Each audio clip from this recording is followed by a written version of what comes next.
Vrajajana Ranjana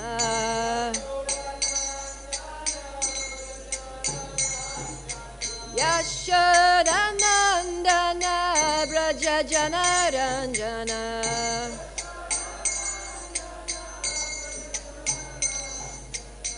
Yamuna Tira Vanachari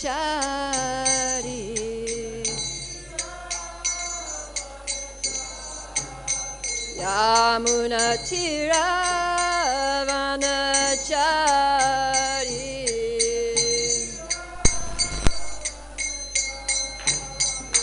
Jaya Radha Madhava Kunja Bihari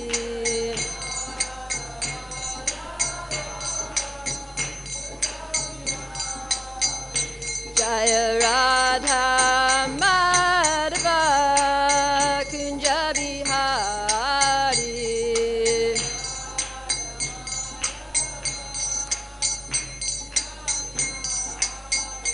Jaya Prabhupada Prabhupada Prabhupada Śrīla Prabhupada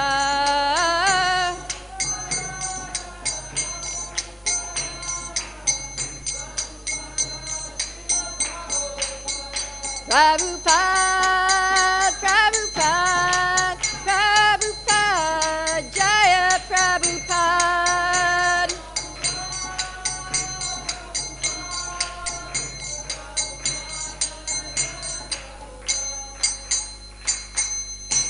Gaur Premanandi, Jaya Vishnupad Paramahamsa Parivrajikacharya Statara Sata Shri Śrīmad His Divine Grace A.C. Bhaktivedanta Swami Śrīla Prabhupada Ki Jai.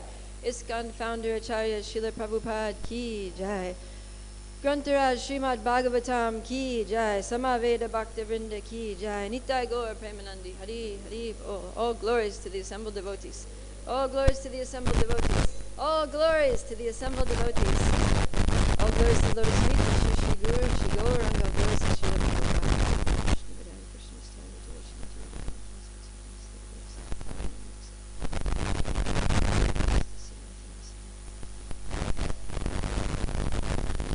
Welcome everyone to this morning's Śrīmad-Bhāgavatam class. Om Namo Bhagavate Vāsudevaya. Om Namo Bhagavate Vāsudevaya. Om Namo Bhagavate Vāsudevaya. Narayana Namaskritya Naram Chaiva Narottamam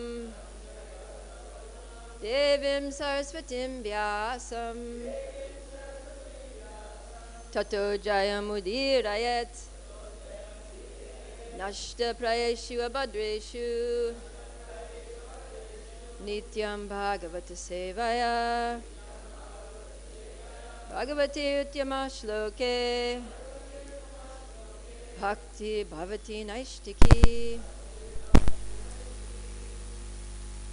Krishna. Happy to see everyone here, and I'm very grateful to have the opportunity to speak Śrīmad-Bhāgavatam in this illustrious assembly of Vaishnavas. Today we're going to be speaking from Śrīmad-Bhāgavatam, Canto 2, Chapter 3, Text 13. This chapter is called Pure Devotional Service, the Change of Heart. Hopefully by hearing and reflecting on this chapter deeply, we'll also have a change of heart. So this is Śaunaka Rishi speaking. Śaunaka uvāca Itya abhivyāhṛtaṁ rājā niśamya bharatarṣabhaḥ kim anyat pṛṣṭavān bhūyo vaiyāsakim ṛṣiṁ kavim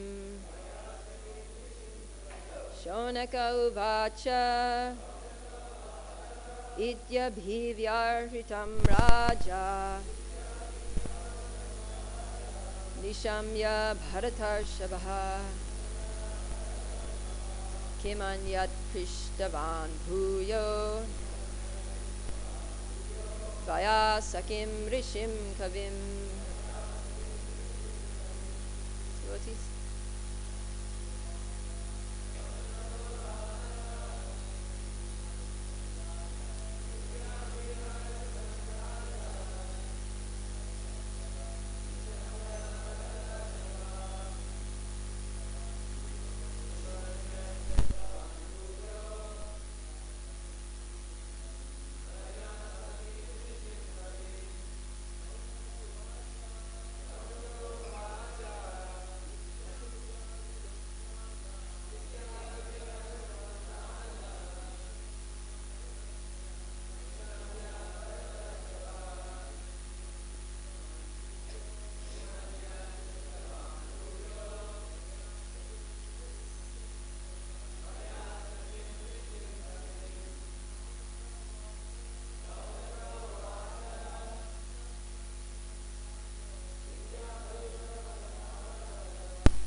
Vaishnavis.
Word for word.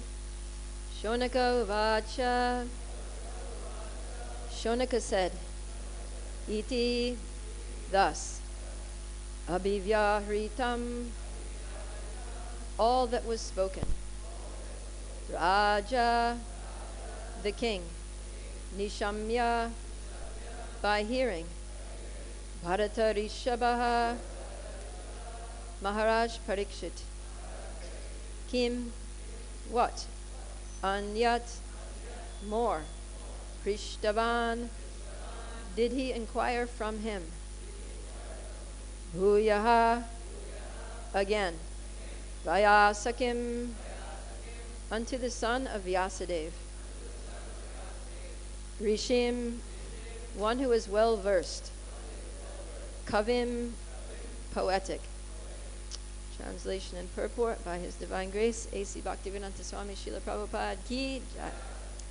Śaunaka said, the son of Vyāsadeva, Śrīla Śukadeva Gosvāmī, was a highly learned sage and was able to describe things in a poetic manner. What did Mahārāja Parīkṣit again inquire from him after hearing all that he had said?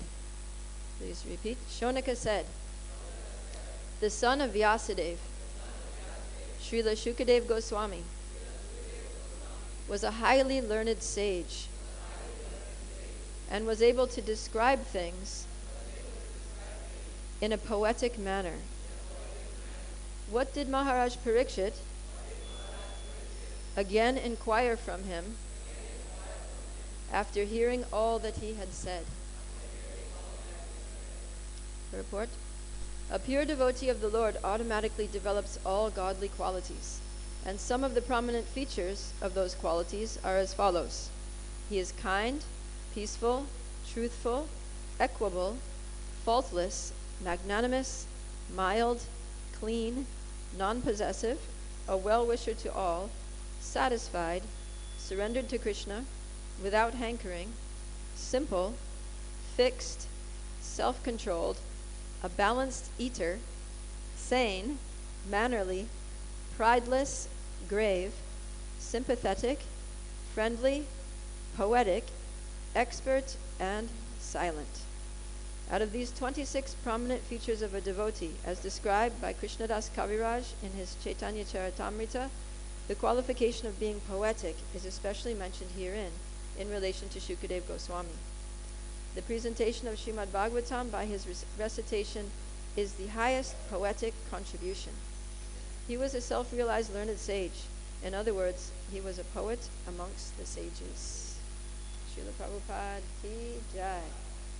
Om Jnana-timirandasya Gyananjana Shalakaya Chakshurun Militan Yena Tasmai Shri Guruve Namaha Shri Chaitanya Manobishtam Stapitam Yena Bhutale Swayam Rupa Kadamayam Dadati Swapadantikam Vandeham Shri Guru Shri Yuta Padakamalam Shri Gurum Vaishnavamscha Shri Rupam Sagrajatam Sahagana Raghunatam Vitam Tam Sajivam Sadvitam Savadutam Parijana Sahitam Krishna Chaitanya Devam Shri Radha Krishna Padan Sahagana Lalita Shri Vishakam Vitamscha He Krishna Karuna Sindhu Dina Bandhu Jagatpate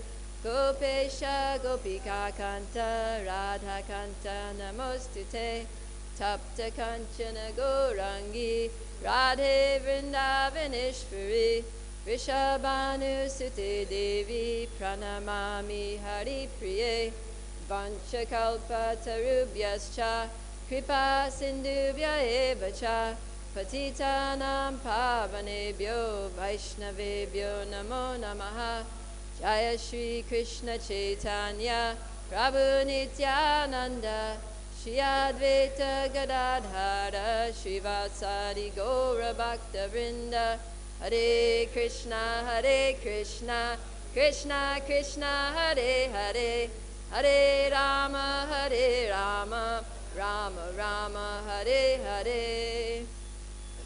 Okay. So in this verse we have a glorification of Śukadeva Gosvāmī by Śaunaka Rishi, who is representing the feelings of all the sages of Naimisharanya. And the recitation of the Bhagavatam has really just started. Mahārāja Parīkṣit posed his initial questions, and Śukadeva Gosvāmī very concisely and poetically and eloquently answered those questions. And Bhaktisiddhanta Saraswati Thakur said that eloquence means essential truth spoken concisely. So we can see in those initial responses by Śukadeva Gosvāmī that he's just cutting. He's just like really just putting it all point blank before Mahārāja Parīkṣit. This is the situation of the material world, and this is what you have to do to get out of it, to perfect your life at the time of death. So, and he uses very poetic language to do that. And he starts off saying, Shrotavyadini Rajendra, Nrinam, help me, Nrinam Santi Sahasrashaha, Apashyatam Atmatatvam, Griheshu Grihamedinam. So he starts that line, Griheshu Grihamedinam. It's very poetic. One, because there's the repetition of Griheshu Grihamedinam. And also the word Grihamedi itself is a poetic word, because Medhi is the Sanskrit word means the pole that you tie oxen to when they're grinding grains. They walk around that pole. So that's the medhi. So griha medhi means that the griha is the central point of focus. It's the pivot of your life, basically. It's that thing which everything in your life revolves around. So he's saying that don't be like that, because Mahārāja Parīkṣit asked him, he says, what is the way of success for all human beings? How can all human beings perfect their lives? And specifically those at the time of death. And then he says, and what should one hear about and remember? And also tell me, what should one not do? So Śukadeva Gosvāmī, he starts off by saying what one should not do. Don't be a griha medhi. Don't make your household and your family and your career, don't make that the center of your life. You have to do things, but just minimally, engage with this world minimally. And make Krishna the center of your life. Make Krishna the center of your griha. Make it a grihastha ashram. And then the second verse is also, the verse after that is also very poetic. How does it go? I should have made a note. He's blanking out on it. About the fallible, kalatradishu, about the fallible soldiers. Say it, Prabhu.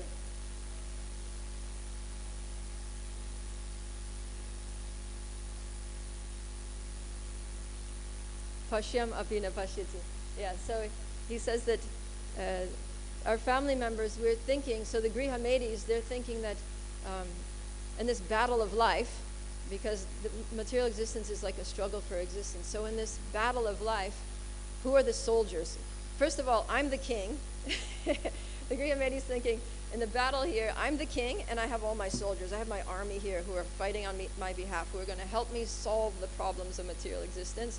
And who are those soldiers? Deha, patra, kaladra, adi, etc. My body, my wife or husband, and my other family members, etc. So basically my relations and society. These are my soldiers. But then he says that these are fallible soldiers. So don't put your faith in these soldiers, because they're not going to bring you ultimate happiness, and also they're also going to die. They're fallible. Just like many soldiers die on the battlefield, all these soldiers are also going to die, and you're going to be left. Then he says,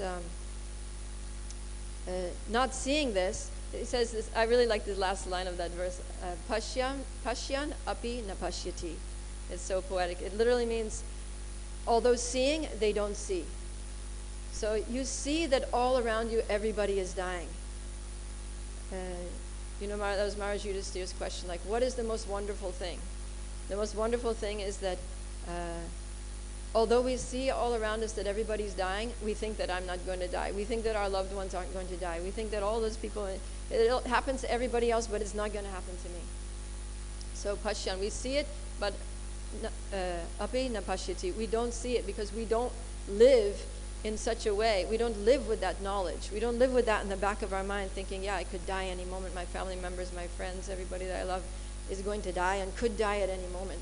And therefore I need to really think about what is the value of my life? What's really important? What are my priorities? So he starts off with that very cutting language, but very poetic and very inspiring. And then he concludes that you should hear about shotavyas kirtitavyas cha smartavya bhagavan ishvaro harihi. He says that, and he uses that also repetition, with the same endings on the words. It's very poetic. That you should hear about, constantly hear about and chant about and remember who? Bhagavan Ishvaro Harihi, the Supreme Personality of Godhead, who is the Supreme Controller, whose name is Hari, or Krishna. So he just gives the whole philosophy of Krishna consciousness, the whole situation of this material world, our relationship with this material world, our relationship with Krishna, the process to attain Krishna, the perfection of life. He basically gives the whole sambandha, abhideya, and prayojana right there in just 5 or 6 verses. And so poetically, with similes and metaphors and repetitions and alliterations, all the poetic devices. So now Śaunaka Rishi, he's saying, wow, that was so poetic. That was so beautiful. That was so inspiring.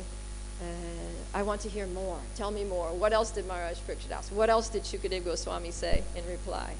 So he has this eagerness. So in this verse, in today's verse, there are two things that are emphasized as the qualities of devotees like Śukadeva Gosvāmī, and these are the 26. He's talking about 26 qualities of any devotee. So not just Śukadeva Gosvāmī, but any devotee, including ourselves. So the two qualities that are brought out in this verse are rishi and kavi. So rishi means learned. And learned doesn't mean mundane knowledge that you have, a master's degree or a PhD or, 5 postdocs or whatever, but it means knowledge of atma tattva, the science of the self, transcendental truth about who we are and what our relationship is with Krishna. And so a devotee is also called, the knowledge of atma tattva culminates in the conclusions of the Vedas, or Vedasar. Vedasar literally means Krishna. It's a name for Krishna, that he is the essence of the Vedas. Vedaischa sarver aham eva vedya. That Krishna says that by all the Vedas I am to be known. And of course, Śrīmad-Bhāgavatam is also the essence of the Vedas that we hear about in the very beginning in the glorifications of Śrīmad-Bhāgavatam. Nigama kalpa taror galitam palam. That's also very poetic language because it's using a metaphor. Nigama kalpa taror. So nigama means the Vedas, and then kalpa taru means the desire tree. Like we say, vancha kalpa tarubhyascha. So kalpa taru means desire tree. So the Vedic literatures are like a tree that can fulfill all desires of the living entities, all desires of human beings who study them. And the Śrīmad-Bhāgavatam is of that tree, the galitam palam. It's the ripened fruit. Pal means fruit, and galitam means ripened. So Śrīmad-Bhāgavatam is the ripened fruit of the tree. The true value of a tree is in its fruits. You can plant a tree and you wait for it to grow, and sometimes you might wait 30 or 40 years for a tree to grow and produce fruits, but you're just waiting. And until the fruits come, the tree's just kind of there, and maybe you can, maybe it looks nice and it provides shade and it provides habitat for birds, but for the human being, what are we waiting for? The fruit. And when the first fruits come, then it's like, oh, the fruits are coming. Like here in Mayapur, we have so many mango trees. So you see that tree all year long and you're thinking, oh, mango tree, when are the mangoes coming, right? And then springtime, the flowers coming, oh, the flowers are coming, soon the mangoes are gonna come. And then you see these little green things and you're like, the mangoes are coming, right? But they're not ripe, so you just have to wait. You just have to, because if you pick it when it's green, it's just hard, and maybe you can make a chutney or something, but it's not the same. So you're just waiting and waiting, and finally the fruit, the ripened fruit, the sweet fruit, and it's like, mango season. So Śrīmad-Bhāgavatam is like, mango season of the tree of the Vedic literatures. It's something to get excited about, that this is the fruit. This is what we've been waiting for. This is the culmination of all knowledge, all material and spiritual knowledge of the Vedas, that it's all just condensed down into this. It's like you have the milk, or now it's like date gur season in Mayapur. So the trees are there and the sap's dripping, but that sap is like water, but they boil it down until it's solid, and then it's like date gur, you bite into that thing, it's like whoosh, So Śrīmad-Bhāgavatam is like that. It's just all the knowledge condensed into, this, it's just like bhakti, sandrananda visheshatma. It's inconceivably condensed bliss that is presented to us in a book. And we just need to read that, and Krishna's present in the pages of the Bhagavatam, and if we read it with the right mood and with the right intention, prayerfully taking shelter of Guru and Krishna, then, sadyo ridhyavarudyate, sadyo ridhyavarudyate, kritivish, shushushivish, tatshanat. That tatshanat, in that very moment, immediately, the Supreme Lord becomes established within one's heart. The Lord becomes present in the pages of the Bhagavatam and becomes active in one's life when we receive the Bhagavatam. So these are some glories of the Bhagavatam. And but being learned, so we should study the Bhagavatam, really like systematically study the Śrīmad-Bhāgavatam. Myself personally, I've really like taken a lot of shelter of the Bhagavatam through my whole life. And I just recently finished the Bhaktivedanta course with VIHE, and it was like just reading the Bhagavatam systematically every day, like solid with devotees who relish the Bhagavatam, and hearing from teachers who realize the Bhagavatam. It was so transformative. I really like I can't even, words don't describe the way that changed my life. You know, going through the whole thing, Bhakti Vaibhava, Bhakti Vedanta, and then just finishing the Bhagavatam and sort of reflecting on my personal spiritual path, you know, over those, let's say, how much, maybe 5-6 years of really dedicated study of the Bhagavatam. It's like I'm a different person. It's really like, you know, what Narada Muni says, Tadvag Visargo Janataga Viplavo. It really causes a revolution in the lives of anybody who hears it, even sinful people. Janataga, even Jana, people who are full of aga, sin, like agasura. You may be agasura, but if you hear the Bhagavatam and you apply yourself, then it's going to change you. It's going to cause a revolution in your consciousness. So I feel that. I personally experienced that, so I can say that with conviction, with personal realization. The Bhagavatam is so powerful. Because Śukadeva Gosvāmī, the reciter of the Bhagavatam, has these qualities, that he's rishi, he knows what he's talking about. And so not only should we know what we're talking about, but we should know how to communicate that. Because there are many people who have a lot of knowledge, but they can't really convey it in a way that touches the heart. You know, like, have you ever had a teacher in school or in university that, like, you know they knew their stuff. They had so many degrees or, you know, PhD in the subject, and they're just like, their head is full of knowledge, but when they speak, it's just like, what? You know, like, it's so frustrating, right? Because you know he's got the knowledge. You know that person, you know, has knowledge, but somehow it's just going over your head, or it's just, you know, they're just droning on about something, and they can't make it relevant to the audience. They can't make it relatable. So that's also part of being a rishi or a kavi, is knowing the art of presenting it, and also having the will to present it, because a lot of devotees have knowledge. They study, but they don't teach. So we have to study and teach. And that's the parampara system, is receive and give it. Just the very word parampara is like parambara. It's like you give it, and it's like you take it in and you give it out to others, para.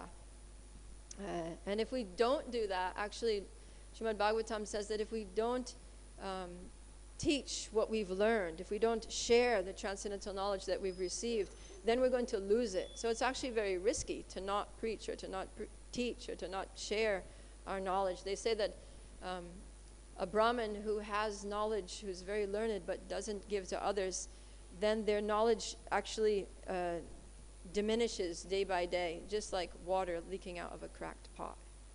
So it's very serious. And of course, Lord Chaitanya's mood is to give. You know, this is odaryadam. The word odarya means giving. It means generosity. And Lord Chaitanya's mood is distribute. You know, breaking open the storehouse of love of God and just distributing the contents freely to everybody and anybody without considering who's qualified and who's not qualified.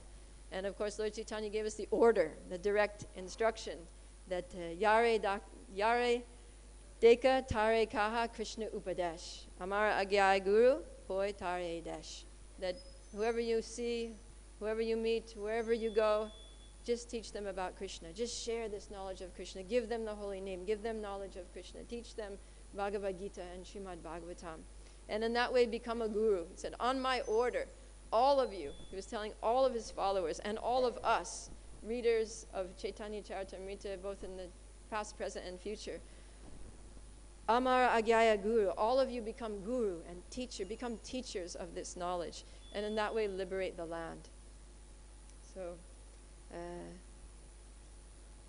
So we should teach, and also we should try to become learned study the scriptures, hear attentively, take it to heart, think deeply about it.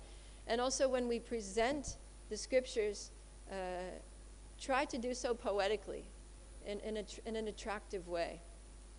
Because it's also an offering. Just like when you cook for Krishna, you can cook something really tasty, but it's not just about the taste, it's also the presentation, right? Because you don't want to just make everything that's all, yellow, for example. Like a yellow sabji and a yellow dal and a yellow rice and a yellow whatever, and then put it on the plate, and it's kind of, unless it's Vasant Panchami or something, it's kind of like, whoa, okay, today's yellow day. It's not so appetizing. But if you have like different colors, then it's like, oh, wow, that's very attractive.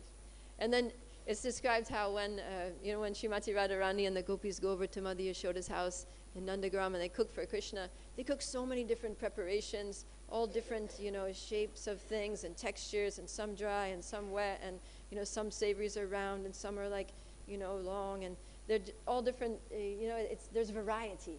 There's different colors. And then even when they arrange it on the plate, it's described how they arrange it like in like concentric, circular designs, and, they put a lot of thought into the presentation.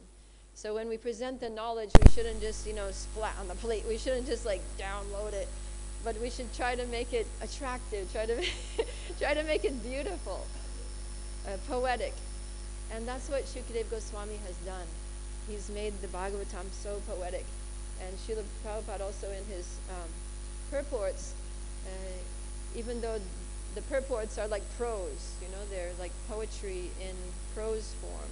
Because he also, even in his purports, he uses so many analogies, right, which are basically metaphors or similes, comparing this to that. Why? So we can have a connotation, make a connection, get a visual image of what's going on, and that's poetry. So devotees do this for the pleasure of the Lord. And I was thinking particularly of one verse from the Bhagavatam, just as an example of Śukadeva Gosvāmī's poetry. One verse that I like from the 10th canto, you may know this verse, it's a well-known verse. It goes, it's 10:14:58. Samashritaye, you can join me if you know it. Samashritaye padapallavam plavam mahad padam punya visho murari bhavam budir vatsa padam padam padam padam padam yatvi padam natesham. So you can just hear it, right, when we say it. It's so poetic. It's like the repetition of that word. It's like it catches you. It catches your mind like, what? It pulls you in like a hook. So that's the one purpose of poetry. And then also there's in a poetic device called alliteration, which means repetition of the first letter of the word. So he says, padapallavam plavam. And not only the first letter, but even the consonants within it. It's like pallavam plavam. It's like the P's and the L's and the A's and the V's. It's just like different combinations of the same letters. It's such beautiful poetry, right? And not only that, but the meaning of those words, because pada means means the Lord's feet, and then pada pallava means a flower bud, and then plava means a boat. So it's all just metaphorical. That Krishna's feet, they're like pallava, they're like a flower bud. That a flower bud is tender and soft, and it has this connotation of newness and freshness, because Krishna is navayovanam, because everything Krishna says is ever fresh. And also because, like, let's say you have like something like a pink carnation or a pink rose. You see on the outside the green leaves of the bud, but then inside you see a little bit of pink, like it's starting to show. The pink petals are starting to reveal themselves. So Krishna's lotus feet are also pinkish on the bottom and, bluish sham on the top. So you see this like pinkish little fringe, like in a pink flower bud that's about to bloom. And then those pinkish, soft, beautiful, fresh, tender lotus feet are like plavam. They're a boat. Imagine a boat. It's not like an iron boat or even a wooden boat, but it's this flower bud boat.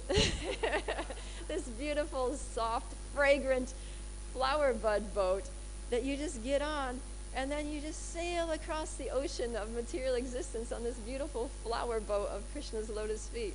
Like, what a great journey, Like, all aboard, let's get on. And then it says that this Bhavambudir, the material ocean, So the journey across this material ocean is not even very difficult when you take shelter of Krishna's lotus feet. But you know, the ocean is endless. You can't see the end of it. But if you actually take shelter of Krishna's lotus feet, if you get on this boat, then that ocean shrinks to the size of what? Vatsapadam, a calf's footprint. The calf's footprint. And then after crossing that Vatsapadam, you come to the Parampadam, the supreme abode of the Lord. And then you never have to come again to this place where there's padam padam yad vipadam. That at every step, padam padam, every step there is what? Vipadam. Vipadam means calamities, like Queen Kunti prays, vipadam santinatasya, it's that let these calamities come again and again. It's the same word, vipadam. So in this world it's padam padam yad vipadam. Every step there's some calamity. But not tesham, not for those who what? Who have samashritaye padapallavam plavam, who have taken shelter of, who've gotten on this boat, this beautiful, fragrant, soft, pinkish lotus feet of Krishna.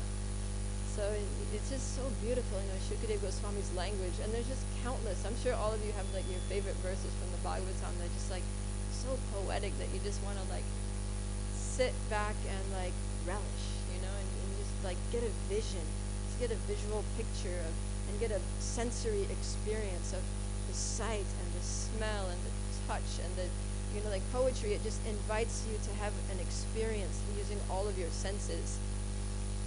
So Krishna, he's praised as Uttama Shloka. That's one of his names. That he's that person who is praised with transcendental poetry. And actually, Lord Chaitanya says in Caitanya-caritāmṛta that without poetry, the Lord cannot be described. It's just impossible to describe Krishna without poetry. And it's even impossible to describe the mellows of devotional service without using poetry. Why? Because it's so beyond words. It's even the Vedas say that that the absolute truth, the Lord, cannot be described in words. And in the 11th canto, the Nava-yogendras, they address this point because it's a little bit of a contradictory point. That how is it that the Lord can't be described in words? And still Krishna says Vedaischa sarveraham eva vedya, that by the Vedas I'm to be known. So on one hand, the Taittiriya Upanishad saying the Lord can't be known by words, and then Krishna saying I can be known by the words of the Vedas. So then this is addressed in the 11th canto. The Nava-yogendras say, this is 11.336. Neither the mind nor the faculties of speech, sight, intelligence, the life air, or any of the senses are capable of penetrating that supreme truth, any more than small sparks can affect the original fire from which they are generated. Not even the authoritative language of the Vedas can perfectly describe the supreme truth, since the Vedas themselves disclaim the possibility that the truth can be expressed by words. So they recognize that. But through indirect reference, the Vedic sound does serve as evidence of the supreme truth, since without the existence of that supreme truth, the various restrictions found in the Vedas would have no ultimate purpose. So he's saying that, yeah, the Vedas, the words, the literal words of the Vedas can't directly describe the Lord, because the Lord is beyond words. But the words of the Vedas can give some indirect reference, some indirect, description or indirect understanding. Like indirectly, they can indicate the Lord. Yeah. So they can't directly describe the Lord, but directly they can indicate the Lord. And in the purport of this verse, Vishwanath Chakravarti Thakur gives the example of how Krishna is blue. So we all know that Krishna is blue, but then he says that, and even when you say, you know, when you tell somebody Krishna is blue, it's kind of like, it just kind of falls flat, right? The statement that Krishna is blue, it's like, you know, it's like, it just doesn't do it, saying that Krishna is blue. And Vishwanath Chakravarti Thakur, he addresses that. He's like, yeah, Krishna is blue, but he's not the blue. He's not any blue. The word blue doesn't really say what Krishna is, because Krishna's his body is transcendental. It's totally spiritual. It's not blue, the color blue like we have here in the material world. You know, like if you go down to the paint store and you want to paint your house, your walls in your room blue, and then they have this whole palette, right, of all the different shades of blue. Like maybe there's 25 different shades of blue, and they each have a little name under them, and then you tell them, I want this exact shade of blue. But none of those shades of blue are Krishna. And even if you you look at the specific hues, you're not going to be able to indicate the color of Krishna. And so whenever Krishna is described, whenever the blue complexion of Krishna is described, it's always done with poetry. It has to be done with poetry. You can't talk about what Krishna looks like without poetry. That's what the Yogendras are saying. And so it's always like with Krishna, it's that, Krishna's blue like a monsoon cloud that's illuminated by lightning. Or Krishna's blue like the petals of a fully bloomed dark blue lotus flower. Or Krishna's blue like an exquisite sapphire in the midst of golden ornaments when he's surrounded by the gopis. So what poetry does is it takes blue, which is just kind of a word which with a vague conception of a color, and it gives you an experience. It fills it up with connotations which take your mind to which conveys more than words. It just conveys more than the word blue could convey. Because when you say that like a monsoon cloud illuminated by lightning, so then you see the cloud and you see this darkish, the sham, like dark blue, almost blackish, grayish blue, but it's not even the color either. It's the whole experience of seeing a monsoon cloud, especially illuminated by lightning.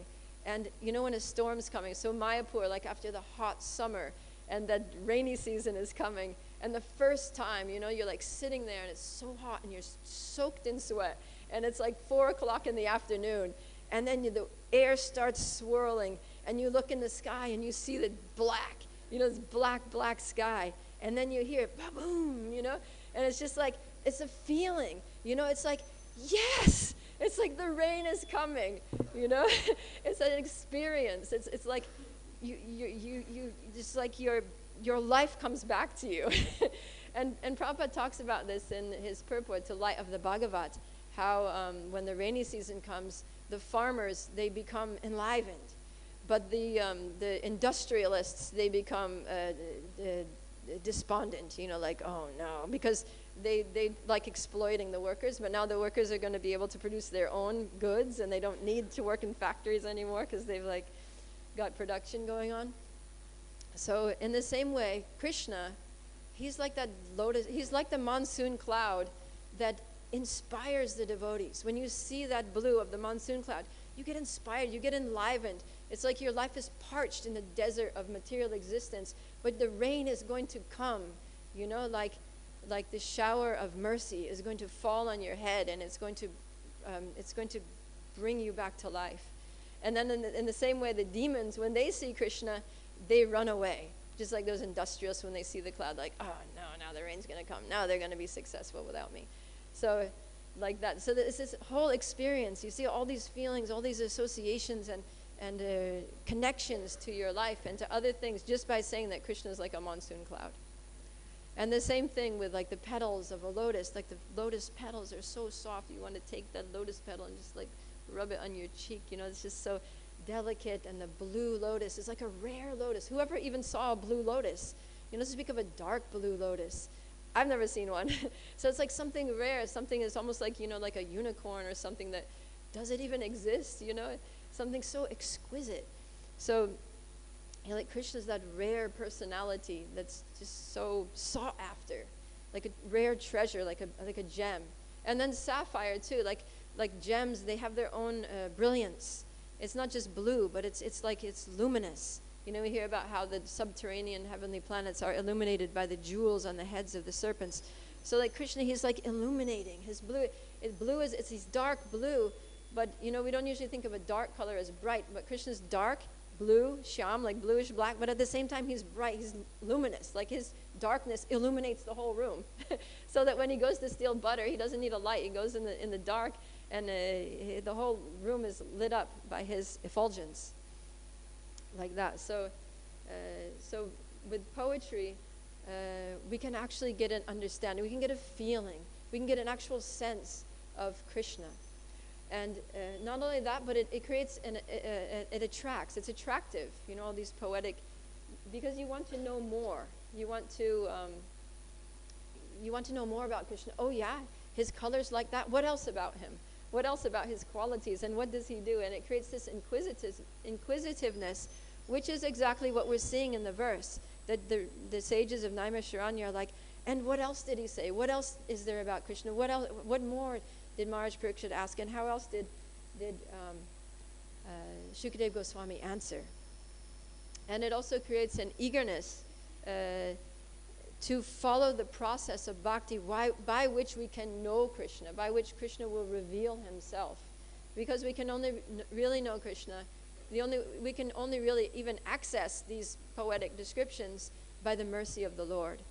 And so, because atā Shri Krishna namadi nabhavet grayam indriyai, but then sevan mukehi jivado swayameva sparatya yada, that by service, by chanting, specifically by chanting the holy names of the Lord and taking prasadam, then Krishna will reveal himself through these descriptions.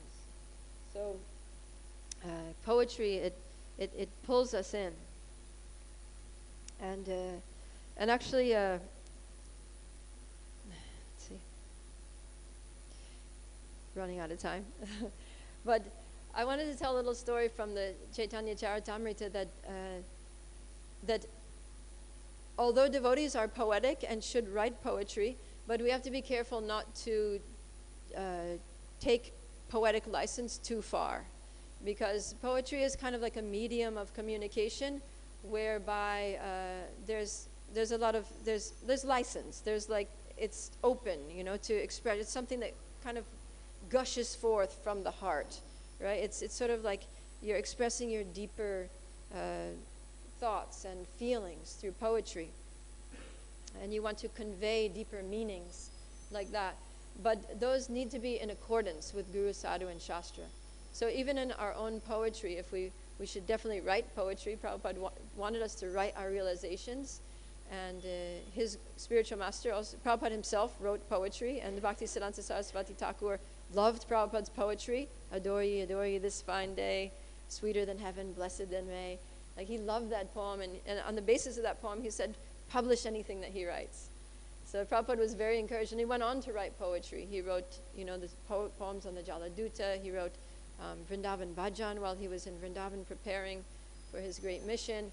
He wrote Gitargan, the Bengali rendition, poetic rendition of the Bhagavad Gita.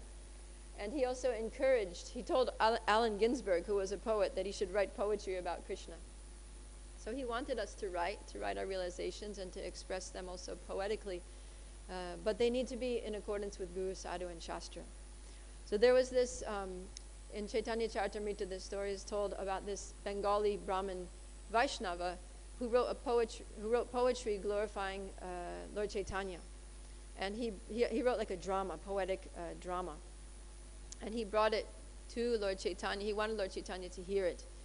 But the devotees Lord Chaitanya's associates were very protective of Lord Chaitanya, because this was during the Antya Lila, when he was very internal, and they didn't want, he was very easily set off into, moods. So they were, and Lord Chaitanya was cultivating a particular flavor of mood in his relation, in his ecstasies. So they were very careful which verses would be spoken to Lord Chaitanya, because that would affect his mind, and that would, affect the direction in which his ecstasies would develop.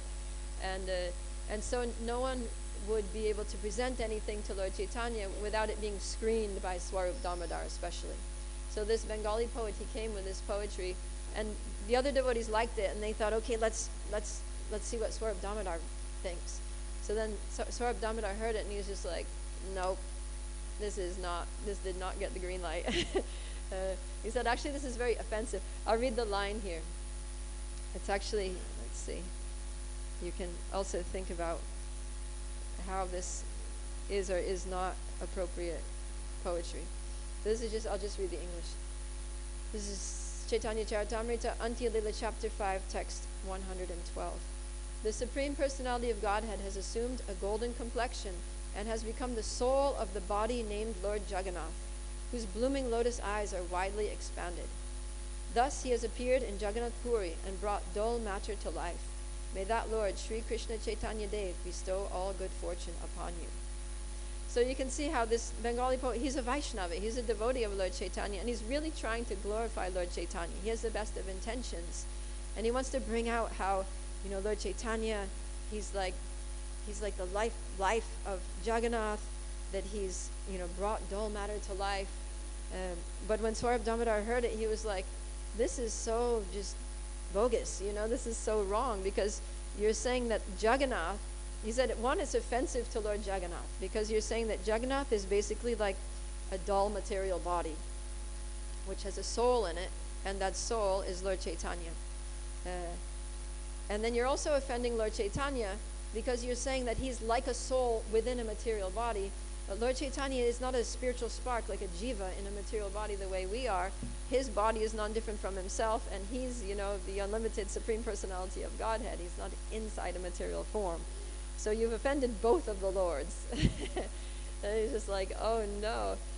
But then, so he was actually very heavy. He was actually really condemning this explanation of the verse. But then Swarup Damodar, he very graciously, and this is another quality of a Vaishnava, is to fan the spark. He saw that, okay, he totally got it wrong. He totally messed up this poetry. But he had a good intention. So then he took the same exact Sanskrit words that this poet had used, and he just tweaked the interpretation of them a little bit to give a totally different meaning. Sometimes Sanskrit verses, they can, even when the demons, they use Sanskrit verses to blaspheme the Lord.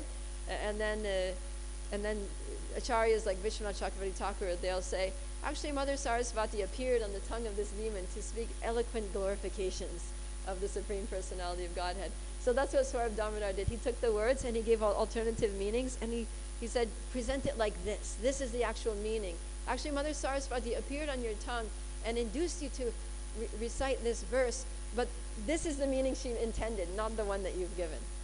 And then after that, that poet, he just paid his dandavats at the feet of Swarup Damodar and begged forgiveness, and was so grateful for the interpretation that he had learned, and for the preaching that Lord Chaitanya had given him.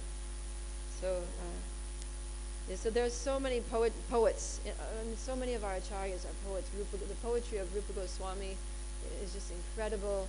Sanatana Goswami, and then we have, of course, Kṛṣṇadāsa Kavirāja. Kavirāja literally means the king of poets. And recently I was on Vaisheshī Guru's Yatra, or we're still on Vaisheshī Guru's Yatra. Now we've just come to Mayapur, but we were last 5 days in Jagannath Puri. And we were reciting this one, a beautiful verse from Caitanya-caritāmṛta. This is Adi Lila 2.2. I'll just read the Sanskrit's also beautiful, but I'll just read the English in interest of time. O my merciful Lord Chaitanya, may the nectarian Ganges water of your transcendental activities flow on the surface of my desert-like tongue. Beautifying these waters are the lotus flowers of singing, dancing, and loud chanting of Krishna's holy name. So you get it? There's the Ganges water is the transcendental activities of the Lord, and they're flowing over the person's tongue, is a desert. So the tongue is a desert, and this river is flowing, which is the activities of the Lord, the narrations of Krishna's pastimes. And the waters are beautified by lotus flowers. What are those lotus flowers? The singing, the dancing, and the loud chanting of Krishna's holy name. So those are the lotus flowers on the river of the narrations of Krishna's transcendental activities. And those are the pleasure abodes of the unalloyed devotees. So the devotees live in that river. And the devotees are compared to swans, ducks, and bees. So the devotees are like swans, ducks, and bees, just playing, just floating and swimming and playing on that river of Krishna's pastimes, which is decorated with the lotus flowers of the singing, dancing, and loud chanting of Krishna's names. And it says the river's flowing produces a melodious sound that gladdens their ears. So it's just very beautiful. It's like the image, and there's so many verses, countless verses like that. And then there's one specific section of the Bhagavatam that's just so poetic, and the acharyas comment on the poetry, and that's chapter 31 of the 10th canto, which is the Gopi Gita. So all of those verses I don't know if anyone, there's actually a purport that says this, that the first consonant of each line and then the first consonant of the word that's in the middle of each line is the same. And then the second syllable of of each line is also the same. So I'll recite this verse, and most of you know this verse, so you can say it with me. And then after we'll see, I'll point out how that is, because probably what I just said didn't quite register. Okay, so you can say with me.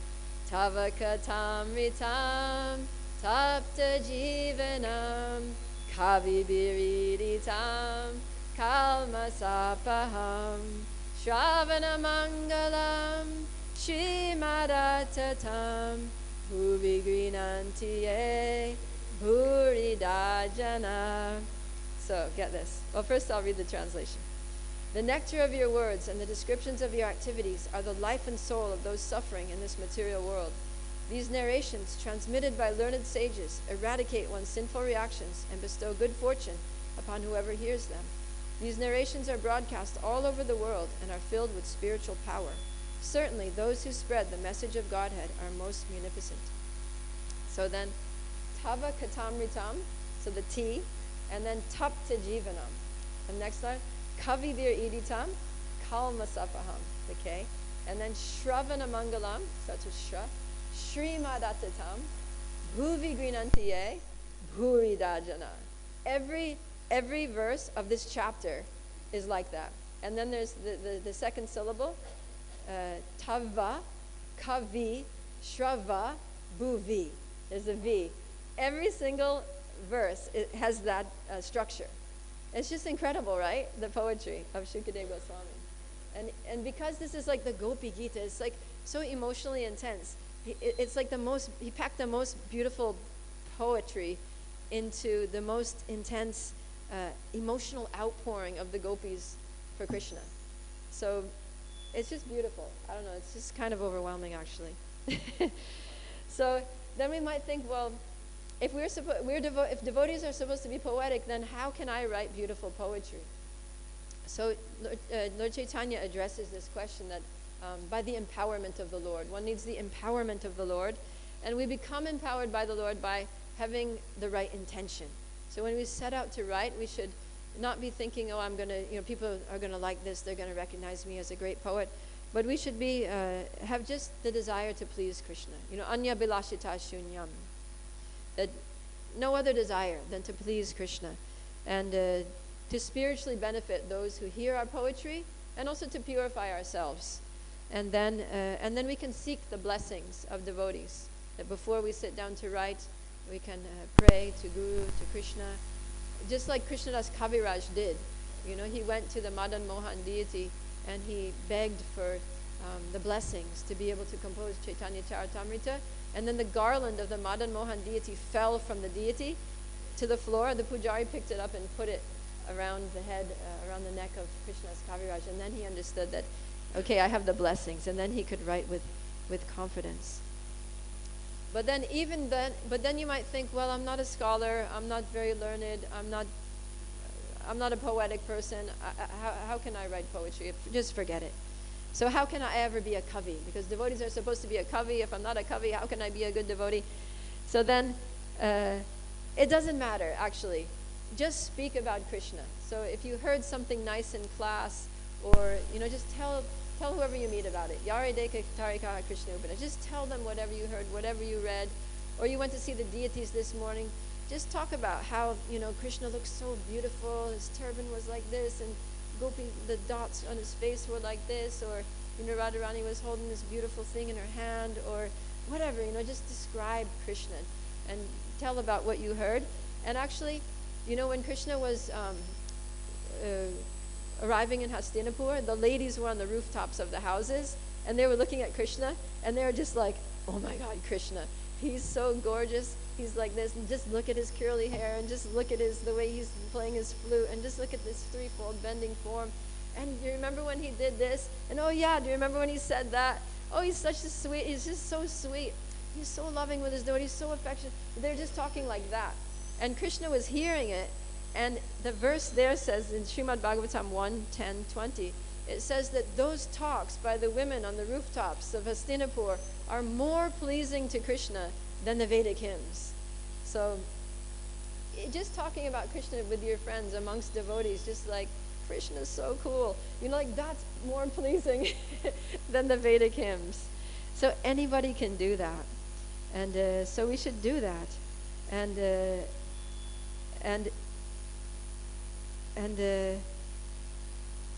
also, you know, devotee's life, even a devotee's life is like living poetry. Because like we were talking about how poetry gives indirect reference and it has like layers of meaning. So in a devotee's life, we don't just see the world like point blank, like just face value. But when you see the sun, you don't just see the sun like, oh, there's this thing in the sky. You see like, this is the eye of Krishna. This is Krishna's mercy. This is like, you know, Krishna's illuminating the world so that we can, please, and we pray, oh, please illuminate my heart and soul so that I can know you, so that I can come closer to you. And just everything that a devotee sees, we see between the lines. You know, it's like reading between the lines. We see more than what is face value. We see Krishna behind everything. We see Krishna's hand in everything that happens in our lives. And so it's like a devotee's life. We're just living poetry. Everything is just like a living metaphor that indicates Krishna indirectly. And so we can also convey that in poetry. Just talk about our experience, talk about our realizations of Krishna and all the arrangements that he makes in our lives. And even if our poetry is not perfect, hold on, somebody's telling me that class is over. Even if our poetry is not perfect, but Narada Muni says, you know, tadvag visargo janataga viplavo yasmin pratishlokam abhadavatyapi. So abhadavatyapi means that even if it's imperfectly composed, still it will be accepted by sincere people. So just try to speak from the heart. You know, try to speak your realization, speak from the heart to sincere souls, and that will cause a revolution. Tadvag visargo janataga viplavo. That will cause the viplavo. That will cause the revolution. That will cause people's heads to spin, literally. And Lord Chaitanya, you know, Ramananda Roy, he quotes this verse by Rupa Goswāmī. Rupa Goswāmī writes this amazing verse that says, what is the use of a bowman's arrow or a poet's poetry if they penetrate the heart but do not cause the heart to spin? So this viplavo literally means revolution. So a revolution means, you know, like a big transformation, but it also means to spin, you know, like the planets revolving around the sun or whatever. So it causes a revolution in our lives, and it also causes our heads to spin. That poetry. So when we read the Śrīmad-Bhāgavatam, that causes our heads to spin. And when we speak, even if our words are imperfectly composed, even if our poetry is just bad, you know, by mundane by mundane calculation, it's just bad poetry. Still, if it's spoken with sincerity, if it's spoken like according to Guru, Sadhu, and Shastra, it's going to have impact. It's going to cause the heart to spin. So we should not be shy. You know, we should express ourselves. Every devotee has the duty actually to express what we know, what we've learned, what we've heard about Krishna, and keep the parampara alive. You know, to become good, to liberate the land, and we can also distribute other people's poetry, right? Like we can distribute Śrīmad-Bhāgavatam, we can distribute Bhagavad Gita. Those are all poetry. Prabhupada's purports are poetry, and they will cause people's heads to spin, and they will change the world. Jai.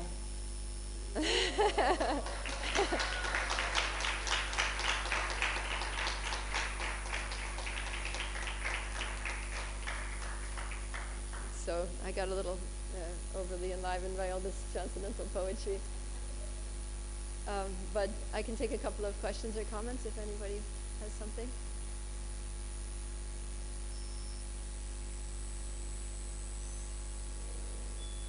Srimad, thank you so much, Mataji, for such a lively class.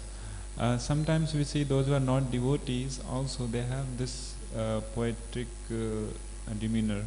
So how to understand this? Like among 26 qualities, maybe none of them they are present, but still they are poetic. So can you kindly speak something more? you're saying, sorry, I didn't quite get your question. If devotees... Non-devotees. Oh, non-devotees. Yeah, non-devotees. So there, yeah, non-devotees may write poetry, but if it doesn't indicate Krishna, then basically what is the value, right? It's like so many zeros. Prabhupada would explain it like that. The devotees may have so many good qualities. They may have like many of the qualities of devotees, right? That's 26 qualities listed. But it's just like one zero and another zero and another zero. Like maybe they're very tolerant, so that's a nice zero. And then, you know, maybe they're very austere, that's a nice zero. Maybe they can control their senses. Okay, great looking zero there. They write beautiful poetry is another beautiful zero, a very poetic, eloquent zero, but yeah, it's a zero. So they just need to put the one in front, and then all of those zeros have value. So Prabhupada wants us to speak to qualified, competent, intelligent, you know, people and give them Krishna so that their lives could have value. Otherwise, it's just not impressive. All those zeros, they're still just zero. Okay, anything else? Okay, it's getting late. I don't want to keep you from breakfast and all your services, so thank you very much for your kind attention. Grantharaj Śrīmad-Bhāgavatam ki jai, Śrīla Prabhupada ki jai, Gaura Premanandi, Hari Hari Bol.